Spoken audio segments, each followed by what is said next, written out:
Okay, hello everyone. सो आज हम हमारे वेरिलॉग एसडीएल की प्लेलिस्ट में डेकेड काउंटर बनाएंगे, ठीक है, जिसको हम बीसीडी काउंटर भी बोलते हैं। सो बीसीडी काउंटर आपको पता है होता क्या है कि उसमें बेसिकली 0 से लेके 9 तक के हमारे सारे स्टेट्स आते हैं, इसलिए मतलब 0 से 9 मतलब कि टोटल 10 स्टेट्स हुए, इसलिए हम उसको डेकेड काउंटर बोलते हैं। एंड बीसीडी क्यों? क्योंकि 0 से 9 जो हमारे नंबर्स होते हैं उसको हम बीसीडी नंबर भी बोलते हैं, बीसीडी जिसको कोड बोला जाता है, ठीक है। तो इसलिए हम इसको डेकेड काउंटर या बीसीडी काउंटर बोलते हैं, ठीक है। तो आज हम वो वेरिलॉग में डिज़ाइन करेंगे, ओके, और उसको वेरीफाई भी करेंगे विथ टेस्ट बेंच, ओके। सो सबसे पहले मैं क्या करूँगा, मॉड्यूल का नाम बना दूंगा। सो मॉड्यूल लेट से मैं डेकेड ही लिख देता हूँ,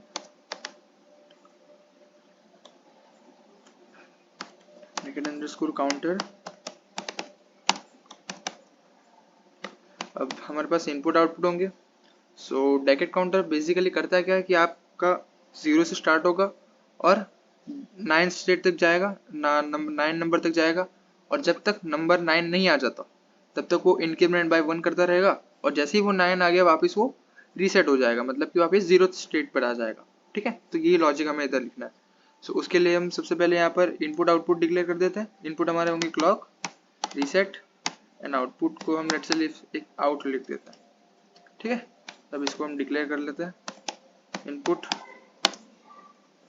clock comma reset and output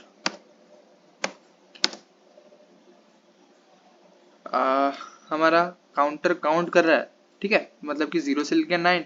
अब 9 को हम बाइनरी में मैक्सिमम कितनी बिट्स में लिखते हैं, 4 बिट में, तो उसके लिए हमारे पास 4 बिट होनी चाहिए। तो इसको हम डिक्लेयर कर देते हैं 4 बिट से वेक्टर फॉर्म में कि 3:0 आउट, एंड ये चीज़ स्टोर होगी।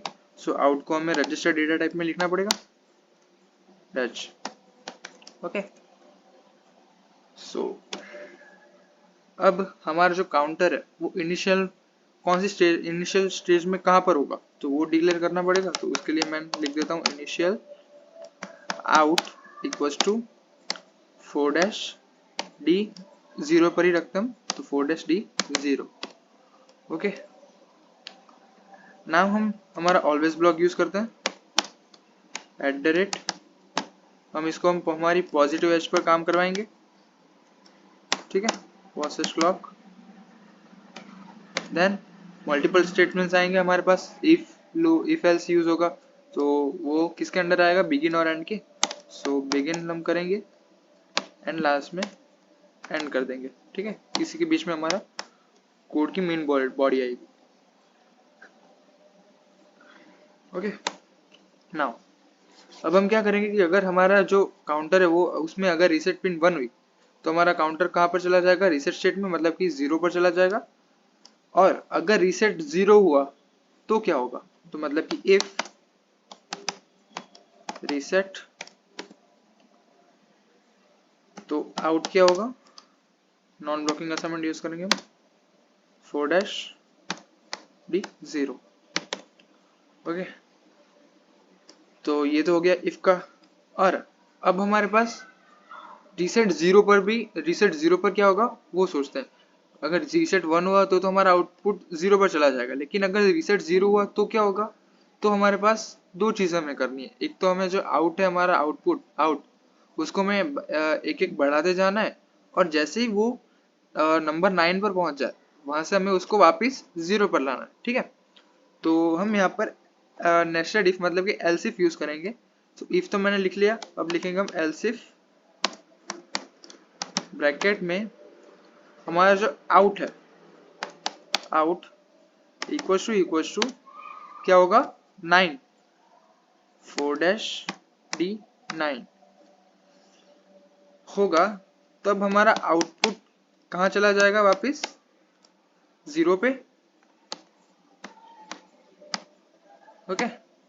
देन एल्स इफ हो गया। और अगर एल्स में क्या होगा कि अगर आउटपुट रीसेट, मतलब रीसेट भी आपका 0 है और आउटपुट भी आपका 1 नहीं है, तो क्या होगा, तो वो इंक्रीमेंट करता जाएगा 1 by 1। सो एल्स में क्या लिखेंगे हम, out equals to out plus 1। Okay, फिर एंड करेंगे हम बिगिन का और लास्ट में एंड मॉड्यूल। ओके, सो ये हो गया हमारा सोर्स कोड। ठीक है, सो इसको हम रन करते हैं सेव करके और स्कीमेटिक देखते हैं।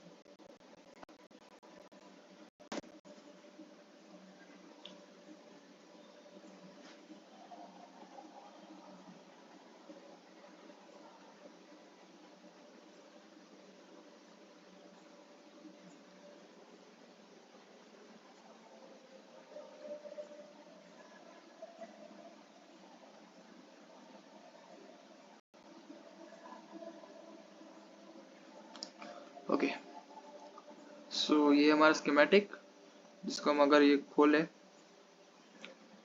तो कुछ ऐसा आएगा। ठीक है, आप देख सकते हो यहाँ पर 4 डी फ्लिप फ्लॉप यूज हुए हैं, इनपुट में क्लॉक रीसेट और आउटपुट में 4 बिट का आउटपुट।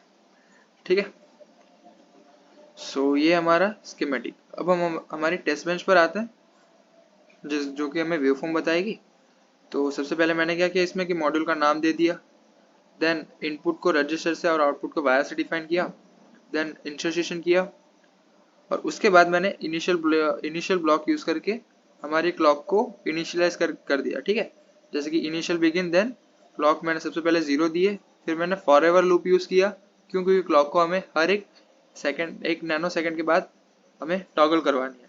ठीक है, देन मैंने इनिशियल ब्लॉक वापस यूज किया, उसमें मैंने बिगिन करके सबसे पहले रीसेट को 0 कर दिया। ठीक है, देन रीसेट को मैंने 1 किया दो टाइम यूनिट के बाद, मतलब कि यहाँ पर हमारा आउटपुट क्या हो जाना चाहिए, 0 हो जाना चाहिए। उसके बाद 5 यूनिट टाइम के बाद वापस मैंने रीसेट को 0 कर दिया, तो यहाँ पर से हमारा काउंटर वापस एज इट इज वर्क करना चाहिए। और #50 के बाद डॉलर फिनिश करके मैंने वेवफॉर्म को स्टॉप किया। ठीक है, सो इसको हम रन करें और वेवफॉर्म देखते हैं।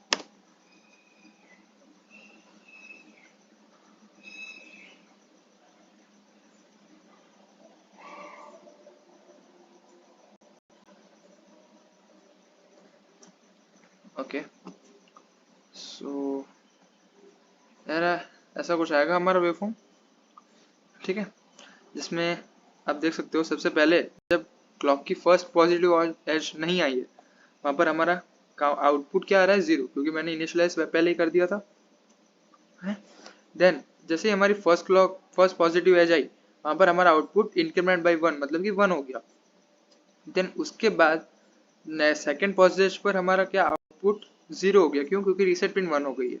ठीक है, अब जहां पर रीसेट पिन 0 हो रही है, उसके बाद की हम फर्स्ट पॉजिटिव क्लॉक देखें तो वहां से 1 2 3 इंक्रीमेंट काउंट कर रहा है। देन यहाँ पर 9 के बाद देखो, 9 के बाद जो पॉजिटिव क्लॉक आ रही है एज वाली, वहां पर वापस वो 0 हो गया, मतलब कि 9 के बाद वापस 0 चला गया, तो 0 1 2 3 अप टू 9। ठीक है, सो हमारे ऐसे कुछ वेवफॉर्म आएंगे। ओके, सो ये था हमारा डेकेड काउंटर का source code, test bench, waveform and schematic diagram. ठीक, सो आगे हम और ऐसे वीडियोस पर डिस्कशन करेंगे। So for the stay tuned and for this video, thank you so much.